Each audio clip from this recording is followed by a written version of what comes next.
Hello everyone, मैं अनिल कुमार सिंह स्वागत करता हूं आपका आपके यूट्यूब चैनल विश्व भारती क्लासेस में। अभी हम आपके सामने लेकर के आ रहे हैं जेपीएससी प्रारंभिक परीक्षा के पेपर 2 जो कि झारखंड स्पेशल होगा, वहां से जुड़ा हुआ प्रश्न। ये प्रश्न वो प्रश्न है जो मैंने मॉक टेस्ट के दौरान संस्थान में पूछे हैं।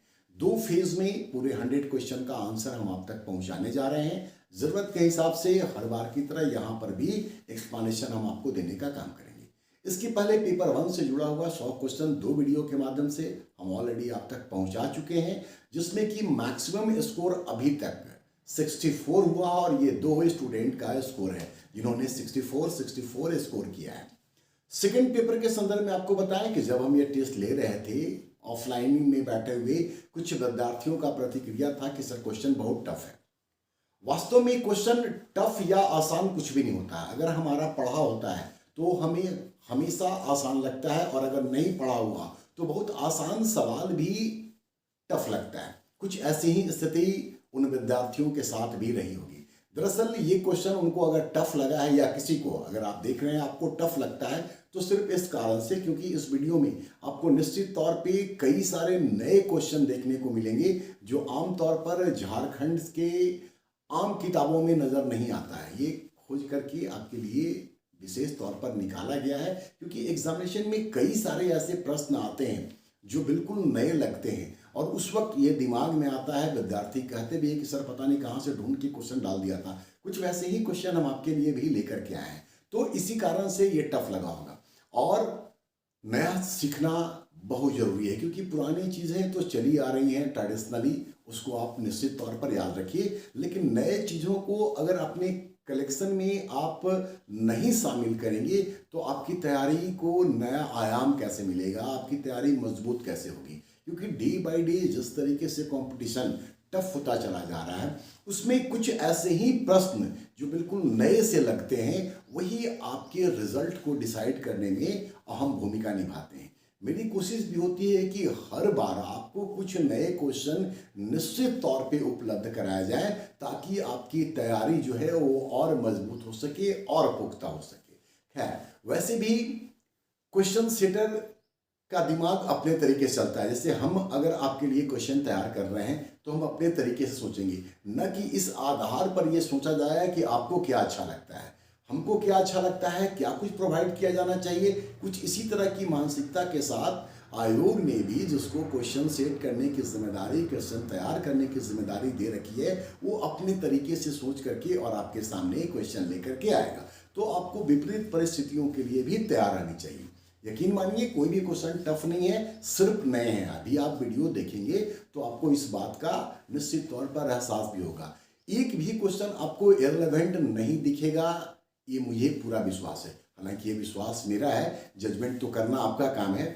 और अगर आप जजमेंट करते हैं, ये देखते हैं कि क्वेश्चन रिलेवेंट है या नहीं है, यूजफुल है या नहीं है, तो ये बात आप अपने तक सीमित मत रखिए, वो बात आप मुझ तक पहुंचाने का काम कीजिए। और मुझ तक पहुंचाने के लिए सिंपल सा जरिया है कि आप अपना कमेंट लिखें, क्वेश्चन कैसा लगा, क्या कुछ बदलाव चाहते हैं, कुछ नया मिला या नहीं मिला। क्योंकि आपकी प्रतिक्रिया बदलाव के लिए मुझे भी प्रेरित करती है, सुधार के लिए गुंजाइश भी प्रदान करती है। तो आपकी प्रतिक्रिया का मुझे इंतजार रहेगा। यहाँ एक बात और कहना चाहेंगे, कई बार क्या होता है कि आंसर बताने के क्रम में 1-2 क्वेश्चन ऐसा भी कई बार हुआ है या कुछ बार हुआ है कि हम गलत बोल गए हैं। आप लोग में से कुछ व्यूअर ऐसे हैं जो बड़े सम्मानपूर्ण तरीके से उस बात को कि सर आपने यहाँ पर ये आंसर ऐसे बोल दिया है, संभवतः सर ये होगा, वो आंसर बताते हैं बहुत मैनर्ड वे में। और बड़ा अच्छा लगता है कि आप वीडियो को इतना मैन्युटली देखते हो, इतनी गहराई से उसको देखते परखते हो, और फिर इतना शालीनता के साथ आप ये मैसेज भी मुझ तक पहुंचाने का काम करते हो। ये बहुत जरूरी है, क्योंकि गलती तो हो ही जाती है कई बार, ठीक है। गलती को सुधारने का आवश्यकता भी है। तो आप अगर कहीं कोई गलती हो तो निश्चित तौर पे बताने का निसंकोच ये काम कर जाइए, इसमें कोई दिक्कत नहीं हो सकती है, ठीक है। खैर, अभी आप ये 50 क्वेश्चन देखिए, इसमें अगले वीडियो में हम 50 और क्वेश्चन पेपर 2 का आप तक पहुंचाने का काम करेंगे, और मुझे आपकी प्रतिक्रिया का इंतजार रहेगा। इसके अलावा एक और व्यक्तिगत तौर पर रिक्वेस्ट करना चाहेंगे कि वीडियो को देखने के बाद पसंद आता हो तो लाइक बटन प्लीज़ दबाना मत भूलिए, और इसके साथ साथ अपने दोस्तों के साथ इसको शेयर करने का भी काम कीजिए, क्योंकि आपके सहयोग से ही हम चैनल को आगे ले जाने का काम कर सकते हैं। इसलिए आपका सहयोग बिल्कुल जरूरी है, अपेक्षित है। चलिए क्वेश्चन देखने का काम हम लोग शुरू करते हैं। चलिए फिर क्वेश्चन देखते हैं। क्वेश्चन नंबर 1, शाहपुर चांदनी नामक किला का निर्माण किसके द्वारा कराया गया था? इसका सही उत्तर है राजगोपाल राय या राजा गोपाल राय। ऑप्शन बी इसका सही उत्तर है, जो कि चेरो राजा थे। इस किले का निर्माण कोयल नदी के पश्चिमी तट पर डाल्टनगंज में किया गया था और यहीं पर शाहपुर घाट जो है वहां पर एक मंदिर भी है। तो बी इसका सही उत्तर है। लेखपाल दास, ये चेरो राजा भगवंत राय का लेखापाल थे, अकाउंटेंट थे, और लेखापाल दास के द्वारा ही नारायणपुर का किला का निर्माण कराया गया है, जो कि नावागढ़ में है, और नावागढ़ जो है ये लातेहार के पास है। तो लेखापाल दास ये नारायणपुर का किला। मुजफ्फर खां ये रोहिला सरदार था और इसने जपला के नज़दीक अलीनगर का किला का, अलीनगर में जपला के निकट रोहिला का किला का निर्माण करवाया। जबकि मान सिंह ये रक्सेल राजा थे और इन्होंने तमोलगढ़, बूढ़ा पहाड़ ये पलामू में है, वहां पर एक किला का निर्माण करवाया था, तमोलगढ़ का किला। तो पहला का आंसर है बी और बाकी जानकारी आपके लिए। नंबर 2, बौजी, बाली और घेरवार किसके प्रमुख प्रकार थे? ये शुरुआती दौर में किस के प्रकार माने जाते थे? तो ये प्रकार था बेसिकली खनिज लोहा का। एंशिएंट पीरियड में जो झारखंड में लोहा वगैरह मिलता था उसी का ये नाम था। बौजी, बाली और घेरवार ये खनिज लोहा के प्रकार थे, जिसमें से बौजी को सबसे अच्छा लोहा माना जाता था, जबकि बाली जो थी ये स्थानीय लोगों के द्वारा सबसे ज़्यादा इस्तेमाल किया जाता था, क्योंकि बाली लोहा जो होती थी वो कठोर होती थी और उससे यहाँ के स्थानीय लोग फाल और कृषि उपकरण बनाने का काम करते थे, जबकि घेरवार ये सबसे कम इस्तेमाल होती थी। तो दूसरा का आंसर आपको मिल चुका है। नंबर 3, कोड़ा राज्य किसके लिए प्रयुक्त होता था? ये कोड़ा राज्य बेसिकली ब्रिटिश काल में जब अंग्रेज लोग झारखंड वाले क्षेत्र में आए तो उनके लिए या उनसे संबंधित है। कोड़ा राज कहा गया है कोयला खान में काम करने वाले मजदूरों के लिए, क्योंकि कोयला खान में काम करने वाले मजदूरों का जीवन बड़ा ही कष्टकारी होता था, कष्टमय होता था, और कहावत थी कि जो गया सो गया, मतलब कोयला खान में एक बार गया तो फिर गया। तो इस तरह का स्थिति के कारण ही इसको कोड़ा राज्य कहा गया है। तो बी इसका सही आंसर है। नंबर 4, तांबा खान के लिए प्रसिद्ध सिंहभूम का राखा माइंस, इसका वास्तविक नाम क्या था? राखा माइंस आप सब जानते हैं, इसका वास्तविक नाम क्या था? तो इसका वास्तविक नाम है माटीगाड़ा। ऑप्शन सी इसका सही उत्तर है। ये जो राखा माइंस है पहले राजदोहा माइनिंग कंपनी के हाथ में थी। राखा माइंस पहले राजदोहा माइनिंग कंपनी के हाथ में थी और बाद में उसको केप कॉपर कंपनी ने खरीद लिया था, और 1914 से राखा माइंस, जिसका वास्तविक नाम माटीगाड़ा है, वहां से फिर उत्पादन शुरू किया केप कॉपर कंपनी ने। तो 4 का सही उत्तर है सी, माटीगाड़ा। नंबर 5, टाटा नगर फाउंड्री कंपनी लिमिटेड की स्थापना किस वर्ष हुई थी? आंसर है इसका 1927 में। ऑप्शन ए इसका सही उत्तर है। अब बाकी को भी थोड़ा सा देख लें हम लोग। 1926 में the Indian Hume pipe company limited की स्थापना, ये सब सिंहभूम वाले जमशेदपुर वाले एरिया में किया गया है। 1926 में the Indian Hume pipe company limited की स्थापना की गई, जो कि सीमेंट और लोहा का पाइप का निर्माण करता था। 1922 यहां पर एग्रीको का निर्माण हुआ या स्थापना हुई। एग्रीको इंप्लीमेंट कंपनी, एग्रीको का 1922 में स्थापना हुआ। और 1920 में इंडियन केबल कंपनी जमशेदपुर में स्थापित हुई। 1920 में ही गोलमुरी में tin plate company of India limited की भी स्थापना हुई है। तो ये अलग अलग वर्ष हैं जहां अलग अलग प्रकार के उद्योगों की स्थापना की जा रही है। चलिए नेक्स्ट क्वेश्चन की ओर बढ़ें। नंबर 6, 20वीं सदी के चौथे दशक में हजारीबाग के 12 गंडा गांव में किसके अवशेष के 48 खान मिले हैं। आंसर है तांबा। तांबा का 48 खान मिला था बारागंडा में, जो कि हजारीबाग में है, और इसकी खोज हुई थी 20वीं सदी के चौथे दशक में। नंबर 7, जनजातियों के संदर्भ में जोहर किसे कहा जाता था? तो जोहर प्रत्येक गांव में जंगल का एक जो छोटा सा क्षेत्र होता था, उसके लिए जोहर शब्द का इस्तेमाल होता था। इसी जगह पर देवी देवताओं की पूजा होती थी और बाद में यही जोहर जाहिर स्थान के तौर पर स्थापित हुआ, जो कि उनका पूजा स्थल के तौर पर स्थापित है, माना जाता है। तो इसका आंसर है ए, जोहर मतलब प्रत्येक गांव में जंगल का एक छोटा सा क्षेत्र। नंबर 8, किस जनजाति को जाहिर खोंडी भी कहा जाता था? जाहिर खोंडी का मतलब झारखंडी से नहीं है, बल्कि जाहिर खोंडी दो शब्दों के मेल से बना है। जाहिर मतलब कि सरना स्थल, और खोंडी ये खोंड से बना है, मतलब वेदी में पूजा करने वाले लोग। जाहिर मतलब सरना स्थल और खोंडी मतलब वेदी में पूजा करने वाले लोग। तो ये प्रयुक्त हुआ है संथाल के लिए। ऑप्शन डी इसका सही उत्तर है। Number 9, impact of industrialization on Bihar tribe. ये किन का रिपोर्ट है या किन की रिपोर्ट है? तो सही उत्तर है नर्मदेश्वर प्रसाद। ऑप्शन ए इसका सही आंसर है। अब बाकी को आप रिकॉल कर लीजिए। उमेश कुमार वर्मा, बिहार का जनजातीय जीवन, ये उनकी रचना है। उमेश कुमार वर्मा, बिहार का जनजातीय जीवन। सी को देखिए, पी के दास गुप्ता, इनका जो रचना है, जो रिपोर्ट है, वो है impact of industrialization on a tribe in south Bihar. फिर से दोहरा दे, impact of industrialization on a tribe in south Bihar. और सचिदानंद द चेंजिंग मुंडा, हम पहले भी आपको जो बुक का लिस्ट अवेलेबल कराए थे उसमें भी बताए थे। ये ऑप्शन रख करके आपको रिकॉल कराने के लिए ही ये बात हम वापस कह रहे हैं। चलिए नेक्स्ट क्वेश्चन की ओर चलें। नंबर 10, अधेला, बौड़ी और ढेबुआ आदि किससे संबंधित है? आप याद कीजिए 6th या 7th जेपीएससी में पूछा था एक क्वेश्चन कि पहला क्या होता है, इस तरह से कुछ था। ठीक है, उसी चीज को आधार बना करके ये क्वेश्चन भी आपके लिए रखा गया है कि ये क्या है। तो वास्तव में ये है खरीद बिक्री की मौद्रिक इकाई। ठीक है, खरीद बिक्री की मौद्रिक इकाई। इसके अलावा भरी, रत्ती, पौआ, असेरा, शेर, पसेरी, ये सब जो हैं शब्द इस्तेमाल होते थे जनजातीय जीवन में, ग्रामीण जीवन में। तो ये खरीद बिक्री की मौद्रिक इकाई के लिए प्रयुक्त होने वाले शब्द हैं।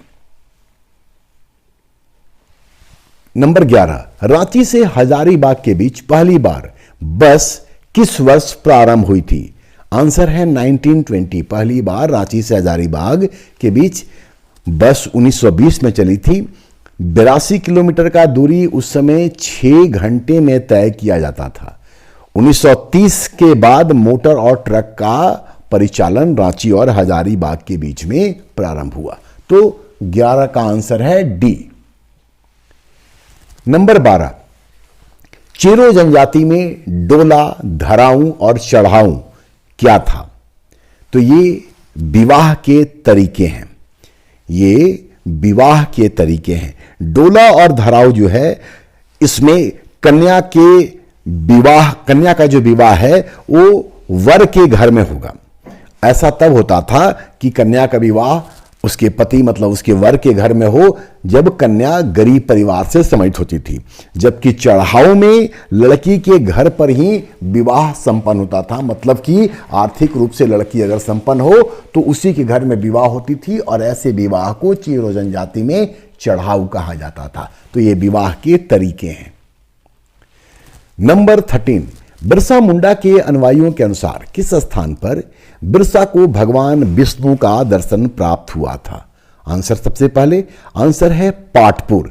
और ये जो जानकारी है, ये जानकारी देते हैं कुमार सुरेश सिंह अपनी पुस्तक बिरसा मुंडा और उनका आंदोलन में। बिरसा मुंडा और उनका आंदोलन कुमार सुरेश सिंह की रचना है, उसी में ये जानकारी उपलब्ध कराई गई है। जबकि कुंडी बरटोली यहां पर कहा जाता है कि जर्मन पादरी से भगवान बिरसा की मुलाकात हुई। बाद में वो जर्मन पादरी उनको लेकर के बाजरो ले गए और वहां बिरसा भगवान की प्राथमिक शिक्षा हुई। चलकद का बड़ा महत्व है। उनके जो अनुयायी हैं वो उनके लिए चलकद तीर्थ स्थान के समान है। जबकि गौरबेड़ा यही के आनंद पांडे रहने वाले थे, जो बिरसा मुंडा के, भगवान बिरसा के धार्मिक गुरु थे। तो चारों जो ऑप्शन है सबका कुछ न कुछ महत्व है और आंसर है पाटपुर। और सोर्स मैंने बताया कि इस बात की जानकारी का कुमार सुरेश सिंह है, जो अपनी पुस्तक बिरसा मुंडा और उनका आंदोलन में ये बात रखते हैं। नंबर 14, निम्न में से किस स्थान पर 1925 में गांधी जी को 5,000 रुपया देशबंधु स्मृति कोष के लिए दिया गया था? आंसर है जमशेदपुर। और 1925 में गांधी जी जमशेदपुर आए थे CF एंड्रयूज के आग्रह पर। पहले यह भी जान ले कि गांधी जी CF एंड्रयूज के आग्रह पर जमशेदपुर आए थे, वहीं पर उनको ये 5,000 रुपया भेंट दिया गया था। जमशेदपुर का जो इंडियन एसोसिएशन था उस समय, उस एसोसिएशन ने गांधी जी के सम्मान में वहां पर एक भोज भी रखा था या प्रीति भोज रखने का काम भी किया था। ऑप्शन डी को देखिए। 1925 में ताना भगतों ने नाटक करके गांधी जी के लिए 300 रुपया इकट्ठा किया था और गांधी जी को 1925 में ताना भगतों ने 300 रुपया भेंट किया था। नंबर 15, 1924 में सिंहभूम के आदिवासियों ने किसके नेतृत्व में हाट कर या टैक्स न देने का आंदोलन चलाया था और इस आंदोलन के बाद उनको बंदी बना लिया गया था? आंसर है इसका ए, विष्णु माहुरी। जबकि सी और डी ये सब लोग उनके सहयोगी के तौर पे थे और उन लोगों को भी, मतलब रसिका मानकी और रैतु मुंडा को भी गिरफ्तार किया गया था।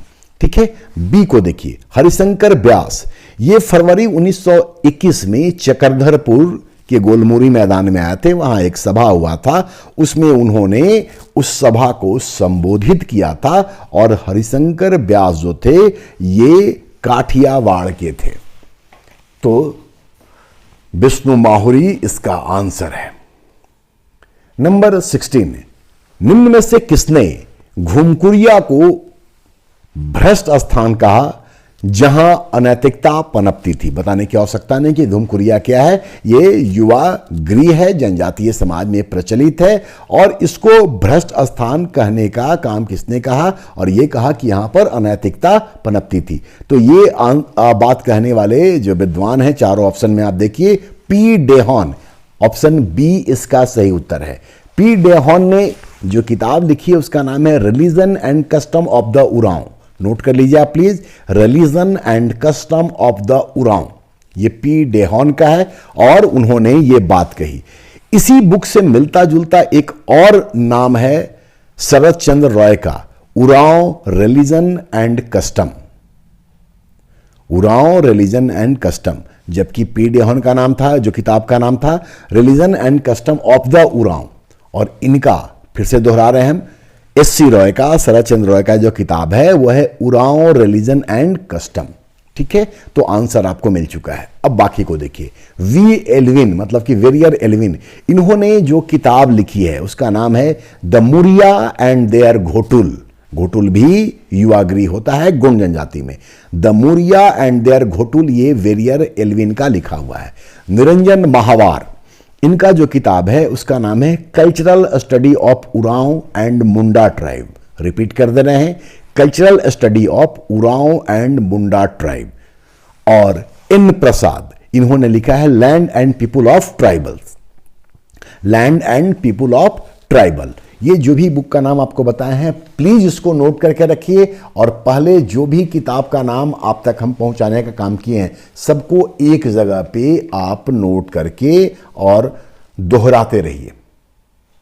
नंबर 17, खड़िया समाज में श्रावण भाद्र पक्ष में गोमहा पर्व पूजा होता है, ये किससे संबंधित है? तो ये पूर्वजों की आत्मा से संबंधित है। इसको बूढ़ा बूढ़ी पूजा भी कहा जाता है। अच्छी फसल के लिए आषाढ़ी पूजा होता है। और 17 का आंसर है डी, पूर्वजों की आत्मा से, जिसको कि बूढ़ा बूढ़ी पूजा भी कहा जाता है। नंबर 18, चेरो जनजाति के लोग भारी लकड़ी ढोने के लिए किसका प्रयोग करते थे? सही उत्तर है म्यांस। ये इसका सही उत्तर है बहिंगा, जिसको हम लोग बहंगी भी बोलते हैं। बहिंगा का इस्तेमाल भारी बोझ के लिए किया जाता था, जबकि बैलगाड़ी का इस्तेमाल बांस ढोने के लिए चेरो जनजाति के द्वारा किया जाता था। ये तमाम चीजें मतलब भारी चीजों को उठाने के लिए अलग अलग तरीके से प्रयुक्त होने वाली चीजें हैं। नंबर 19, बासुकीनाथ मंदिर दुमका में जो है का निर्माण किसने करवाया था? आंसर है बसाकी तांती। बी इसका सही उत्तर है। चारुशिला देवी माँ योगिनी मंदिर जो गोड्डा में है। पूरनमल आप सब जानते हैं बैद्यनाथ मंदिर। यनीनाथ सहदेव ये भी आप जान रहे हैं जगन्नाथ मंदिर रांची। नंबर 20, कुरमाली भाषा की प्रमुख रचना कपिला मंगल के रचनाकार कौन थे? कपिला मंगल के रचनाकार कौन थे? आंसर है राजेंद्र प्रसाद महतो। ऑप्शन सी इसका सही उत्तर है। ये जो लिस्ट होता है, ये लिस्ट बहुत बड़ा है, माने साहित्यकार का। इसका अंत आपको नहीं मिलेगा और इसमें से जितना याद कर सकते हैं कर लीजिए। इसको लेकर के बहुत ज़्यादा प्रेशर में मत रहिएगा, क्योंकि सब आप याद नहीं कर पाएंगे निश्चित तौर पे। खैर, तो 20 का सही उत्तर है सी। बुद्धू महतो इन्होंने करम गीत लिखा है। खुदीराम महतो इन्होंने कुरमाली भाषा तत्व लिखा है। रामेश्वर महतो इन्होंने झूमर संगीत और पाला संगीत या पला संगीत का भी रचना किया है। नेक्स्ट क्वेश्चन को देखें। नंबर 21, पंच परगनिया साहित्य की कबीरपंथी धारा को महत्वपूर्ण स्थान दिलाने में महत्वपूर्ण भूमिका किनकी है? आंसर है कवि सोबरन। यह आसान क्वेश्चन है, हर जगह आपको मिल जाएगा। नंबर 22, एसपीटी एक्ट मतलब कि संथाल परगना टेनेंसी एक्ट 1949 के सिर्फ एक धारा को 66वें संविधान संशोधन द्वारा 9वीं अनुसूची में शामिल नहीं किया गया है। वह कौन सी धारा है? वो धारा है 53। डिटेल हम पहले बहुत बता चुके हैं इन धाराओं पर, इसलिए यहां पर एक्सप्लेन नहीं करेंगे। आंसर है 53। नंबर 23, एसपीटी एक्ट 1949 में यद्यपि बंजर एवं खाली जोतों की बंदोबस्ती का प्रावधान है, लेकिन किसी पहाड़िया गांव में किसी गैर पहाड़िया के साथ बंदोबस्त नहीं किया जा सकता है। यह प्रावधान किस धारा में है? तो ये प्रावधान है धारा 40 में। ये बड़ा इंपॉर्टेंट क्वेश्चन मुझे लगा था, ठीक है, कि किसी पहाड़िया गांव में किसी गैर पहाड़िया के साथ बंदोबस्त नहीं किया जाएगा। ये प्रावधान है धारा 40 में। 24, आगे आपको एसपीटी और देखने को मिलेगा। 5 क्वेश्चन वहां से भी हैं। इंडियन कॉपर कॉरपोरेशन घाटशिला जो तांबा शोधन केंद्र है किस वर्ष स्थापित किया गया था? आंसर है 1930। इंडियन कॉपर कॉरपोरेशन घाटशिला 1930 में स्थापित किया गया। ऑप्शन डी को देख लीजिए। 1967 में हिंदुस्तान कॉपर लिमिटेड की स्थापना की गई है। हिंदुस्तान कॉपर लिमिटेड वहां कॉरपोरेशन है, इंडियन कॉपर कॉरपोरेशन घाटशिला, और हिंदुस्तान कॉपर लिमिटेड 1967 में स्थापित हुआ। कलकत्ता इसका मुख्यालय है। नंबर 25, किसने लिखा है कि खोटा भाषा का उद्भव एवं विकास खरोष्ठी लिपि से हुई है? आंसर है ए के झा। Option D. नंबर 26, धात्विक खनिज क्रोमाइट का संकेंद्रण झारखंड में सर्वाधिक कहां है? तो इसका आंसर है सिंहभूम। ये सब कॉमन क्वेश्चन है जो कई बार आपके नजर से गुजरा होगा। शुरुआत का कुछ क्वेश्चन बिल्कुल नया था। आंसर है इसका A, Singhbhum. Number 27, constable training school का निर्माण कहां किया जा रहा है? आंसर है मुसाबनी, सिंहभूम में। नंबर 28, राही रावण काना किनकी रचना है? राही रावण काना किनकी रचना है? तो आंसर है डी, मोगला सोरेन का ये रचना है। रणेंद्र गायब होता हुआ देश मैंने पहले भी बताया है। ठीक है, बाकी नाम से जुड़ा हुआ हम कई इंफॉर्मेशन आपको पहले की वीडियो में दे रखे हैं, इसलिए रिपीट नहीं करेंगे यहां पर। नंबर 29, विवाह पूर्व सगाई की रस्म किस जनजाति में प्रचलित है? विवाह पूर्व सगाई की रस्म बंजारा जनजाति में प्रचलित है। ऑप्शन बी इसका सही उत्तर है, जबकि पहाड़िया जनजाति में गोत्र की व्यवस्था नहीं है। 30, हो जनजाति में प्रचलित क्रय विवाह को क्या कहते हैं? हो जनजाति में प्रचलित क्रय विवाह को, मैरिज बाय परचेज को क्या कहते हैं? आंसर है दूतम। दूतम, ऑप्शन ए। बीते पहाड़िया जनजाति में, पुटनका या पुंटका ये संथाल में, और कुरी गोनोंग ये मुंडा जनजाति में क्रय विवाह का नाम है। 31, 8 जनवरी 2003 को झारखंड के 31वें जनजाति के रूप में शामिल किए जाने वाले कंवर या कांवर जनजाति में बधू मूल्य को क्या कहते हैं? तो पहला तो इंफॉर्मेशन है कि कांवर जनजाति को कब शामिल किया गया, तो 8 जनवरी 2003 को। झारखंड की 32 जो शेड्यूल ट्राइब है उसमें इसका स्थान 31वां है, ये भी आपके लिए जानकारी है। और आंसर है इसका डी, सुकदाम। सुकदाम, बधू मूल्य को सुकदाम कहते हैं। पोटे ये कोल जनजाति में, और कोल जनजाति भी 8 जनवरी 2003 को ही शेड्यूल ट्राइब के तौर पर शामिल की गई, और शेड्यूल ट्राइब के तौर पर शामिल किया जाने वाला कोल जनजाति झारखंड की 32वीं जनजाति है। बाहुतुली, ऑप्शन सी को देखिए, ये बथुरी लोग खुद को कहते हैं, बाहुतुली या बाहुबली। और इसके अलावा बथुरी जनजाति जो है, जो खुद को बाहुतुली कहते हैं, ये खुद को ट्राइब या आदिवासी नहीं मानते हैं।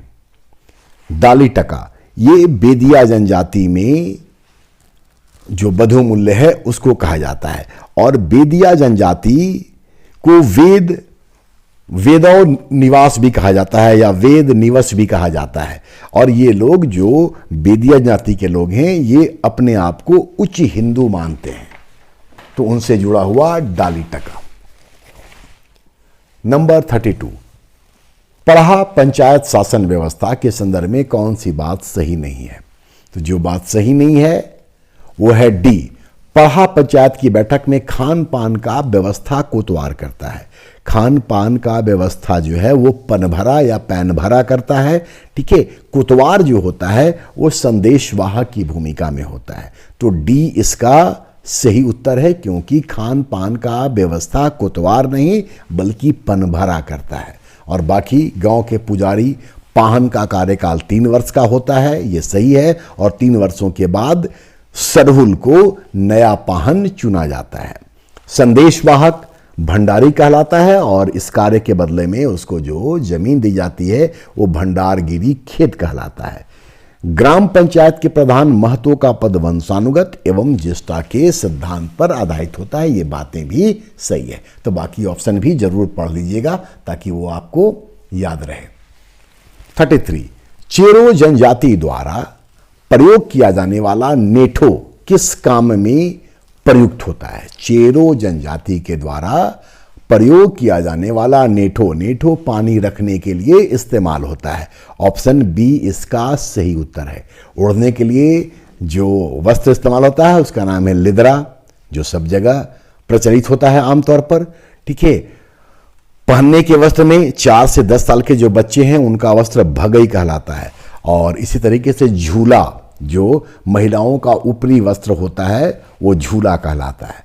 तो नेठो का अर्थ है पानी रखने के लिए ये इस्तेमाल होता है नेठो। 34, झारखंड पुनर्स्थापना एवं पुनर्वास नीति 2008 के अंतर्गत अधिभोगी किसे कहा गया है? तो सही उत्तर है ए, जनजाति या वनवासी समुदाय का वह व्यक्ति जो 13 दिसंबर 2005 से पहले वन भूमि पर कब्जा रखता हो। सिर्फ इतना याद रखिए, बाकी आपको याद नहीं रखना है। लेकिन ऑप्शन डी में जो लिखा हुआ है कि 25 जुलाई 2008 जिस दिन यह नीति लागू हुई, मतलब कि झारखंड पुनर्स्थापन एवं पुनर्वास नीति 25 जुलाई, अगर एग्जैक्ट डेट पूछता है तो 25 जुलाई 2008 से लागू हुई थी। ठीक है, ये जानकारी है और ये इस सवाल का सही जवाब है। वीडियो अगर अच्छा लग रहा हो तो प्लीज अब तक लाइक बटन नहीं दबाया तो अभी दबा लीजिए। 35 झारखंड पुनर्स्थापना एवं पुनर्वास नीति 2008 के अंतर्गत सामाजिक प्रभाव मूल्यांकन की स्वीकृति के कितने दिनों के अंदर आदेश के माध्यम से गांव या क्षेत्र को प्रभावित क्षेत्र घोषित किया जाएगा? आंसर है 15 दिन। आंसर है 15 दिन।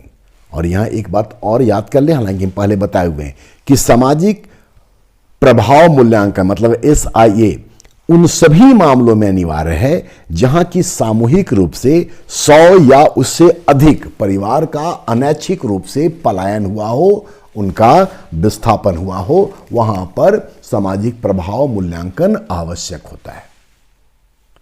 नंबर 36 फिर वहीं से क्वेश्चन है, झारखंड पुनर्स्थापना एवं पुनर्वास नीति 2008 के अंतर्गत कम से कम किस स्तर के अधिकारी की अध्यक्षता में राज्य सरकार द्वारा पुनर्स्थापन एवं पुनर्वास समिति का गठन किया जाएगा?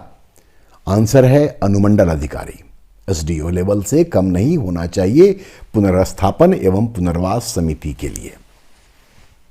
नेक्स्ट क्वेश्चन, झारखंड प्रत्यार्पण एवं पुनर्वास नीति 2009 के अंतर्गत प्रत्येक उग्रवादी के प्रत्यार्पण को स्वीकार करने के लिए गठित स्क्रीनिंग समिति का अध्यक्ष कौन होता है?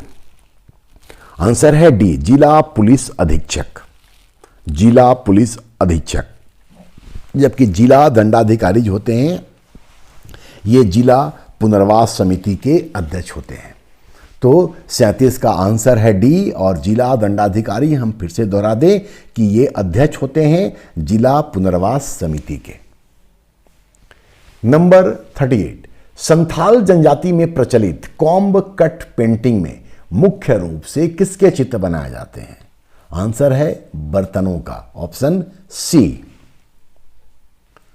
39 उरांव जनजाति में वर्ष का प्रारंभ कब से होता है?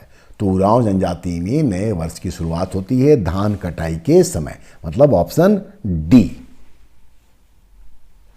40 उरांव जनजाति में गोरेया पूजा किस उद्देश्य से की जाती है? तो गोरेया पूजा की जाती है गांव के कल्याण के लिए, ऑप्शन ए इसका सही उत्तर है। जबकि फसल रोपनी को सफल बनाने के लिए भेलवा पूजा की जाती है। बाकी ऑप्शन इस प्रश्न से संबंधित नहीं है। 41 झारखंड के किस जिला में तसर कोऑपरेटिव सोसाइटी कार्यरत है? झारखंड के किस जिला में तसर कोऑपरेटिव सोसाइटी कार्यरत है? आंसर है गुड्डा। गुड्डा की भगैया में ये कोऑपरेटिव सोसाइटी है। रांची नगरी तसर से जुड़ा हुआ निश्चित तौर पे तसर अनुसंधान केंद्र है, लेकिन क्वेश्चन है तसर कोऑपरेटिव सोसाइटी, ठीक है, इसलिए आंसर है बी। और ऐसे सवालों को आराम से पढ़िएगा, नहीं तो तसर देख करके सीधा आंसर नगरी की ओर भागेगा, ठीक है, इसलिए क्वेश्चन को पढ़ने में जल्दबाजी नहीं कीजिएगा।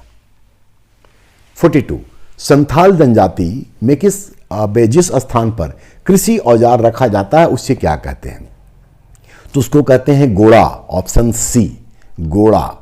गारसावाड़ी जहां पानी का घड़ा रखा जाता है, गुदरी जहां की भेड़ बकरियां रखी जाती है, और गुड्डा जहां की अन्य मवेशी रखे जाते हैं।